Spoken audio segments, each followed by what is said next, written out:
Hey pre-calc students, in this video we're going to talk about the Pythagorean identities. So the Pythagorean identities come from the use of the Pythagorean theorem. So just a reminder, Pythagorean theorem is a relationship between the three sides in a right triangle.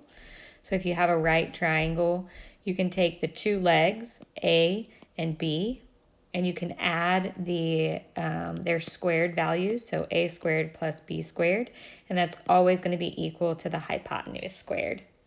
So if we take this theorem and we apply it to the unit circle, well, a unit circle is a circle with a radius of 1, and then you can create a ton of triangles on that unit circle where the x value on the unit circle is the cosine value. The y value of that coordinate point right here is the sine value, and the hypotenuse is the radius length, or 1. Because you can create little right triangles on the unit circle where the base of the triangle is cosine, the height of the triangle is sine. Again, that's because this coordinate point is the cosine value and the sine value. You can create the identity that sine squared plus cosine squared of whatever angle is equal to 1.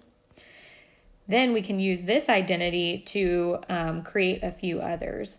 For instance, if I start with my sine squared of theta plus cosine squared of theta equals 1,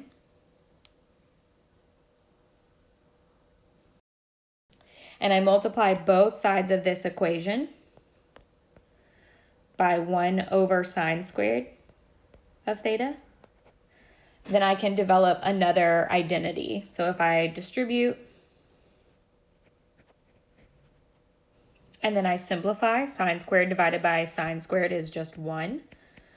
Cosine of theta divided by sine squared of theta. We know that cosine divided by sine is cotangent. And so cosine squared divided by sine squared is cotangent squared. And 1 over sine is cosecant, so 1 over sine squared is cosecant squared. So by multiplying the original Pythagorean identity by 1 over sine squared, I just created this last Pythagorean identity, which is 1 plus cotangent squared of theta equals cosecant squared of theta. You can develop the middle one by starting with the original and multiplying by 1 over cosine squared. So again, you can use one theorem or one identity to find multiple other identities. So let's take a look at how we can use these identities. There are many uses of these trig identities. In this video, we're going to cover the following. We're going to use a given trig ratio to find other trig ratios. We're going to simplify trig expressions, and we're going to prove other identities. Okay, first we're going to talk through how do we use identities to find other trig values. So here we know that cosine of some unknown angle beta is equal to the square root of 17 over 20. It is known that beta is an angle in the fourth quadrant. Find the following values. We want to find the secant of, and this should say beta, sorry. And we're going to find the sine of the beta. It's got to be the same angle or we couldn't do this problem. Again, we know a little bit of information about the cosine of beta, so we're finding the secant of beta and the sine of beta. So the first thing I'm going to do is I'm going to kind of draw a picture of what's happening here on the unit circle.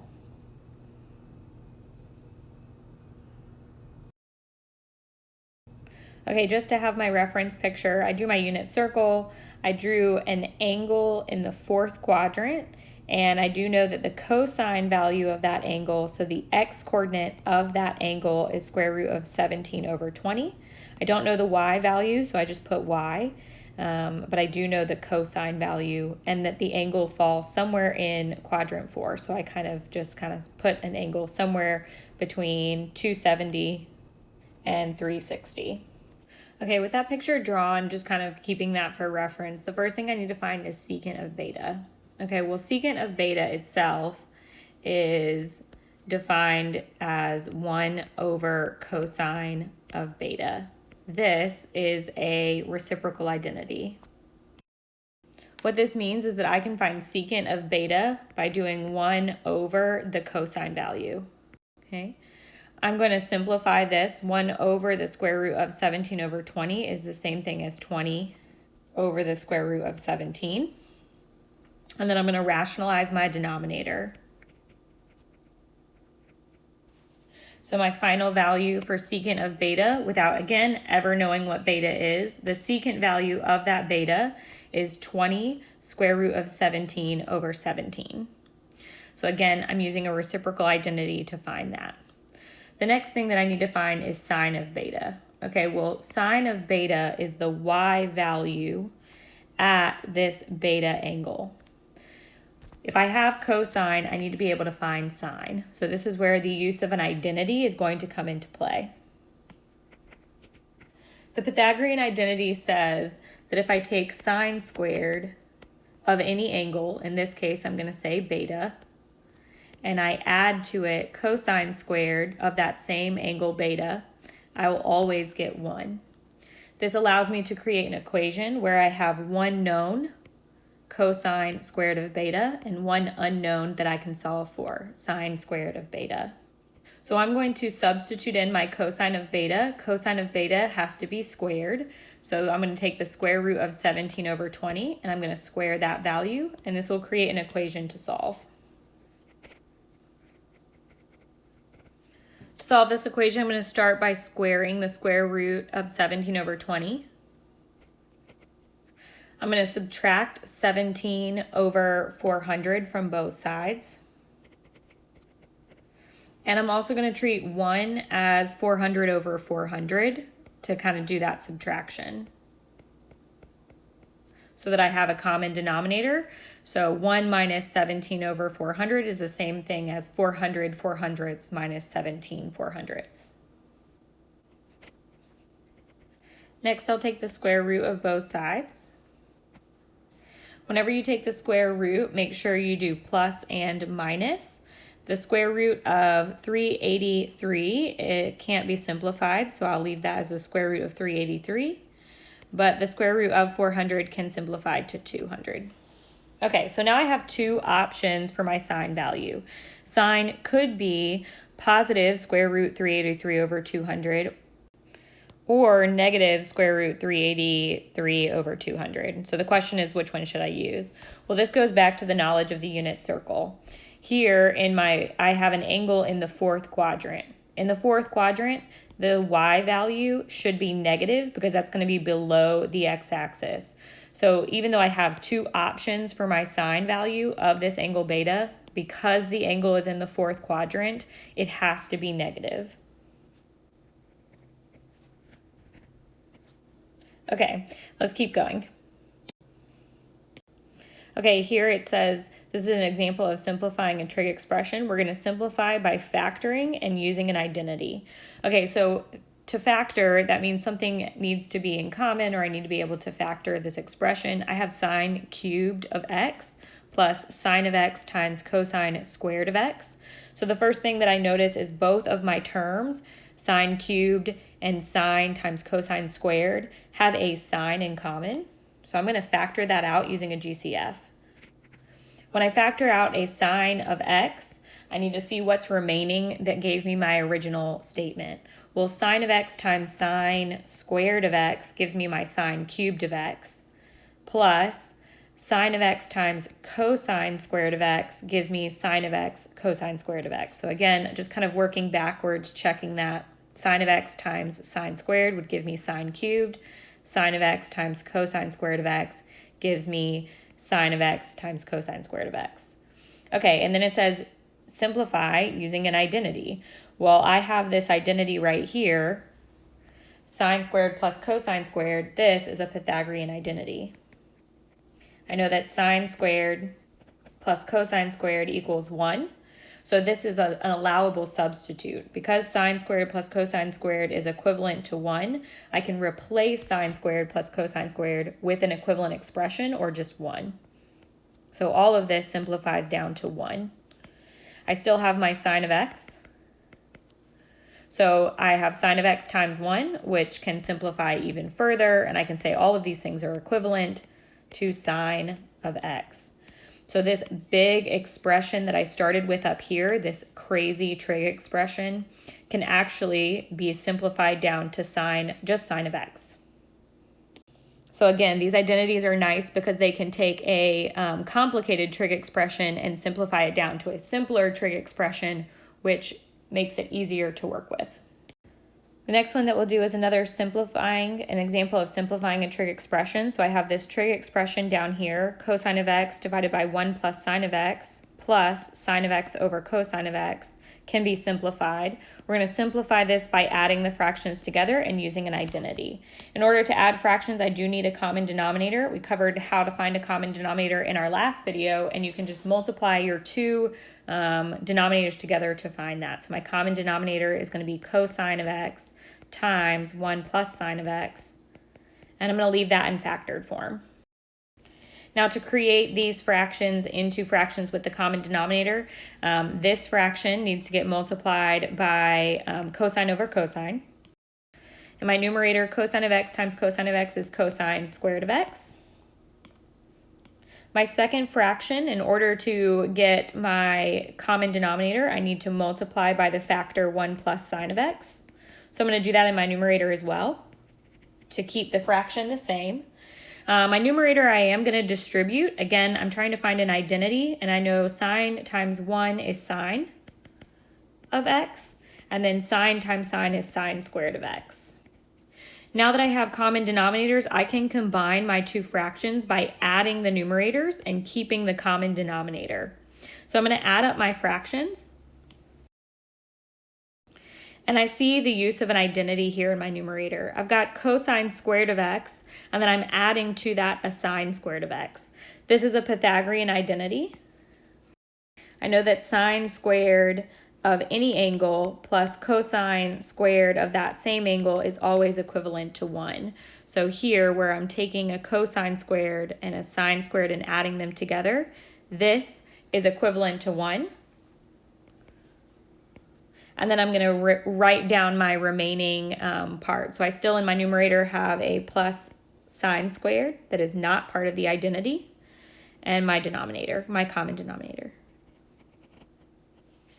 The other thing I notice is that my numerator has the factor 1 plus sine of x, and my denominator has also the factor 1 plus sine of x. So factors in the numerator and the denominator can cancel and simplify out. This leaves me with 1 over cosine of x, and if I can take this one step further, I know that 1 over cosine of x is a reciprocal identity, so I can simplify this even one more step. 1 over cosine of x is equivalent to secant of x according to our reciprocal identities. So again, I'm taking a very complicated trig expression, doing a good bit of algebra paired with recognizing trig identities to simplify this entire expression all the way down to secant of x. The next example says to simplify the trig expression, and we're going to simplify by multiplying and using identities. So the only thing that I see to multiply is up here in my numerator. So the first thing that I'm going to do is distribute. Pause the video and see if you can do the distribution in the numerator on your own. Upon distribution, I got secant squared of x minus 1 in my numerator, and sine squared of x is continued to still be on my denominator. So once I've multiplied, my next step is to use an identity.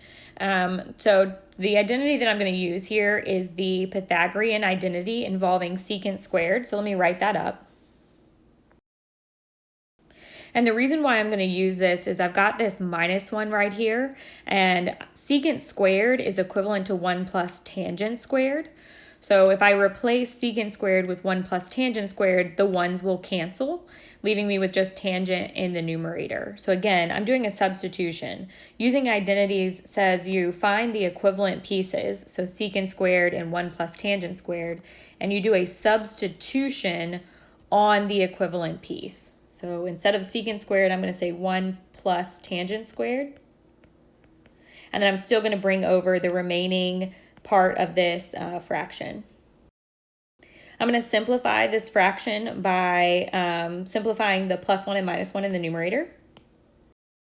And then I also am going to assume that there's probably some more simplification I can do. I can use a quotient identity to turn tangent into terms of sine and cosine that would allow me to continue to simplify. So if tangent of theta is sine over cosine, tangent squared of theta is sine squared of theta over cosine squared of theta. So I'm going to substitute that in. I'm also going to rewrite the remaining part of the fraction, which is that tangent is being divided by sine squared of x. Okay, to get rid of this 3-layer fraction, I am going to multiply by the reciprocal of sine squared of x rather than dividing by sine squared of x. I notice that my sine squareds of x will be both a factor in the numerator and denominator, so they will simplify. And I'll be left with 1 over cosine squared of x. And I can use a quotient identity, not a quotient, a reciprocal identity.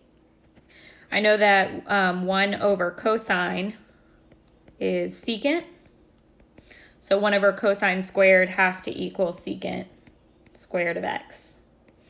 So again, taking something really complicated in the beginning, manipulating it, doing appropriate substitutions to continue the simplification process.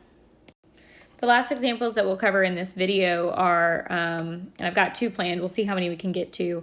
I've got examples of proving statements if they're true. So we're going to verify the following is true. In other words, 1 minus cosine squared of x divided by cosine squared of x is equivalent to tan squared of x. This should be true for any x value. So we're going to verify this. To verify this, I start with the most complicated side.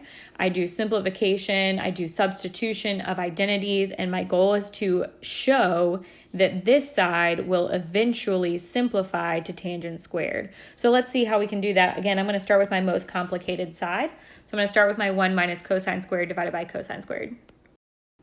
Nothing immediately jumps out in terms of starting with simplification, so I'm going to try to start with an identity. Whenever I'm choosing an identity, I want to see what I have and what I'm trying to work towards.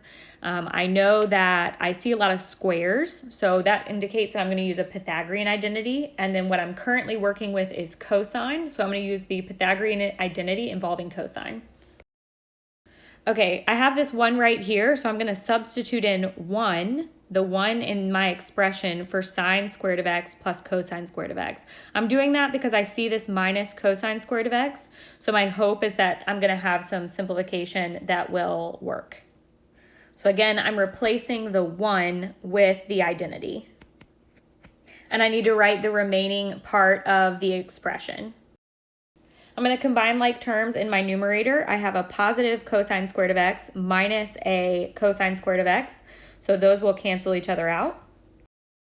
And then I notice a quotient identity here. If I have sine over cosine, that's going to equal tangent. This is a quotient identity. So sine squared over cosine squared has to equal tangent squared.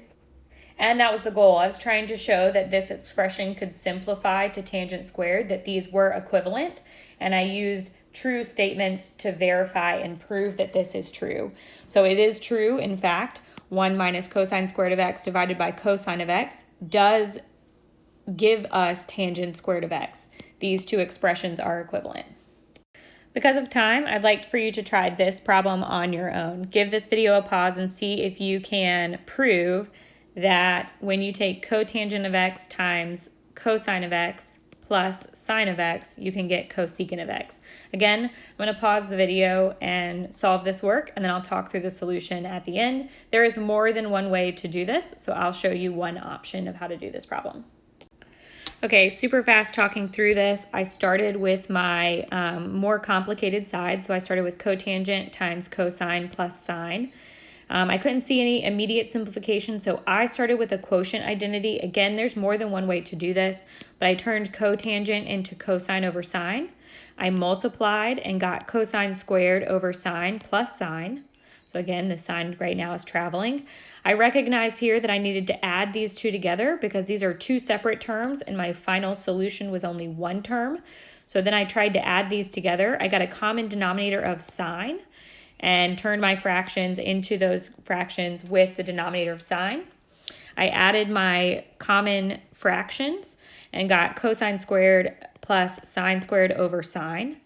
I noticed the Pythagorean identity, so I used a substitution to replace with 1. And then I had 1 over sine, which is cosecant of theta using a reciprocal identity.